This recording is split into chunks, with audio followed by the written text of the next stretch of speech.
Welcome to Vibrant TV. నేను మీ శివాని. చిరంజీవి చిన్న కూతురు శ్రీజ మాజీ భర్త శిరీష్ భరద్వాజ్ మృతి చెందినట్టుగా నటి శ్రీరెడ్డి ఫేస్బుక్ లో పోస్ట్ చేశారు. ప్రస్తుతం ఈ పోస్ట్ వైరల్ అవుతోంది. శిరీష్ భరద్వాజ్ అనారోగ్యంతో కన్నుమూసినట్టుగా సమాచారం. లంగ్స్ డ్యామేజ్ తో హాస్పిటల్లో చేరిన ఆయన ఆరోగ్యం విషమించడంతో మరణించినట్టుగా మనకు తెలుస్తోంది. శిరీష్ భరద్వాజ్ చిరంజీవి మాజీ అల్లుడు ఇక లేరు. ఇప్పటికైనా నీకు శాంతి దొరికిందా శిరీష్?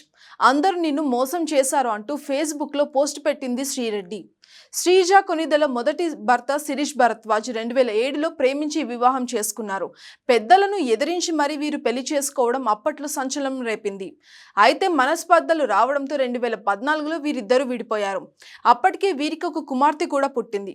శిరీష్ నుంచి విడిపోయిన తర్వాత శ్రీజ ప్రముఖ వ్యాపారవేత్త కళ్యాణ్ దేవ్ను ప్రేమించి పెళ్లి చేసుకున్నారు. 2016లో బెంగళూరులో అంగరంగ వైభవంగా వీరి వివాహం జరిగింది. ఈ జంటకి కూడా ఒక కుమార్తె పుట్టింది.